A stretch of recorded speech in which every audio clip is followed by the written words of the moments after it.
वैसे किसी के ऊपर जुल्म करना ये तो अच्छी चीज़ नहीं है, ये बहुत गलत चीज़ है। किसी को किसी के ऊपर जुल्म नहीं करना चाहिए। लेकिन फिर भी अगर कोई इंसान किसी इंसान के ऊपर अगर जुल्म करता है, सितम करता है, तो इंसान जो है अपने जुल्म के बदला उससे ले सकता है, अपने जुल्म के बारे में लोगों से बता सकता है, अपनी दर्द को, अपनी तकलीफ को लोगों के सामने रख सकता है, अपने लिए इंसाफ के लिए वो लड़ सकता है।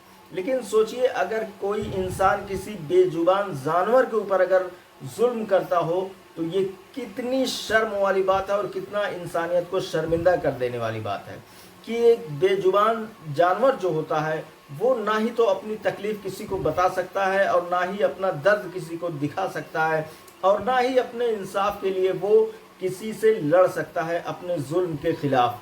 वो सिर्फ और सिर्फ बर्दाश्त करने की क्षमता रखता है। उसको जो भी तकलीफ दी जाती है, जो भी उसके साथ ज्यादती की जाती है, वो सिर्फ और सिर्फ बर्दाश्त करने की क्षमता रखता है। वो ना किसी से अपने दर्द को कह सकता है, ना ही किसी अपनी तकलीफ को किसी के सामने वो रख सकता है। ऐसा ही एक मामला पाकिस्तान के सिंध से हमारे सामने आया हुआ है, जहाँ पे एक गरीब इंसान होता है, उसने ऊँट पाल रखा होता है, ऊँट का बच्चा पाल रखा होता है। एक दिन वो ऊँट जो है किसी बड़े आदमी के खेत में चला जाता है, उसकी ज़मीन पे चला जाता है घास चरने के लिए।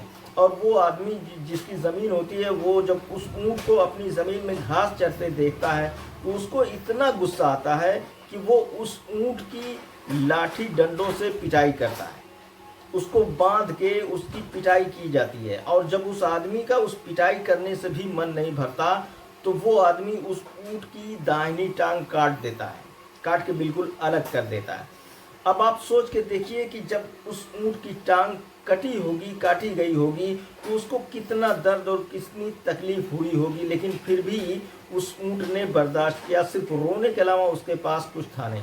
लेकिन जब ऊँट का जो मालिक था, जब उसको ये बात पता चली, तो वो उस ऊँट की कटी हुई टांग लेके उस आदमी के पास जाता है और इंसाफ की गुहार लगाता है।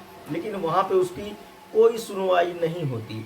फिर वो आदमी जो है अपने उस ऊँट की कटी हुई टांग लेके थाने जाता है, पुलिस के पास जाता है। लेकिन चूंकि वो आदमी जो होता है, वो टांग काटने वाला, वो एक बड़ा आदमी होता है, जमींदार होता है, तो पुलिस वाले भी एफआईआर करने से पीछे हटते हैं उस आदमी के खिलाफ।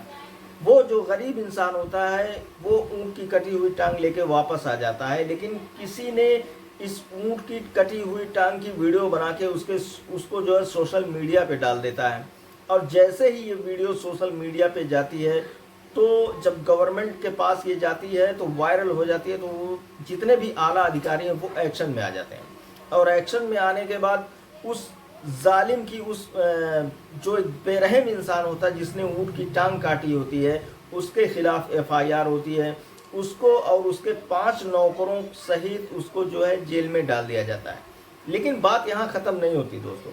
अब बात यहाँ शुरू, सवाल ये उठता है कि उस ऊँट के बारे में कि जिसकी दाहिनी टांग काटी जा चुकी है, अब उसकी आने वाली जो ज़िंदगी है वो कैसे गुजरेगी, आखिर उसका पेट कैसे भरेगा, वो चल फिर कैसे सकेगा, ये बहुत बड़ा सवाल है दोस्तों।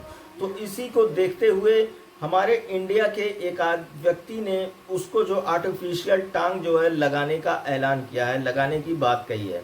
यानी ये जो भारत का जो व्यक्ति है, ये उसको उस ऊँट को आर्टिफिशियल टांग बना के उसको लगाएगा ताकि ऊँट की जो ज़िंदगी है वो आगे भी गुजरती रहे, आगे भी अच्छे से वो अपने पैरों पे चल फिर सके। तो ये जो आदमी है, इसने एक बहुत अच्छा काम किया है, बहुत बड़ा काम किया है इंसानियत को लेके। इंसानियत की जीती जाती मिसाल इस आदमी ने दी है, जिसने आर्टिफिशियल ऊँट की टांग बनाने का और उनको लगाने का जिसने ऐलान किया है। और इसी बात पे रतन टाटा जी ने इस आदमी की बहुत ज़्यादा तारीफ़ की है कि इसने जो ऊँट की टांग लगाने का वादा किया है। अब इंडिया से, हमारे भारत से उस ऊँट के लिए एक आर्टिफिशियल टांग जो है जाएगी और वहाँ के लोग जो है उस टांग को ऊँट के अंदर लगाएंगे और जिससे वो ऊँट जो है वो अच्छी तरीके से चल फिर सकेगा, अपना चारा पानी भी खा सकेगा, उसकी ज़िंदगी में जो है काफ़ी हद तक सुधार आ सकते हैं। हाँ, लेकिन जिस तरीके से पहले वो चल रहा था, जिस तरीके से पहले उसकी ज़िंदगी गुजर रही थी, शायद उतनी बेहतर तो नहीं गुजर सकती। लेकिन हाँ, कुछ हद तक के लिए उस ऊँट के लिए ये जो आर्टिफिशियल टांग है वो उसके लिए एक बहुत अच्छी काम करेगी और उसकी ज़िंदगी में चलने के लिए ये बहुत अच्छा काम करेगी। तो आप लोग इस ऊँट की टांग काटने वाले के और ऊँट की टांग को लगाने वाले दोनों व्यक्तियों के बारे में आपकी क्या राय है, वीडियो में कमेंट करके ज़रूर बताएं। आज की मेरी जो वीडियो थी वो यहीं तक थी। मिलते हैं फिर किसी नेक्स्ट वीडियो में, तब तक के लिए जय हिंद।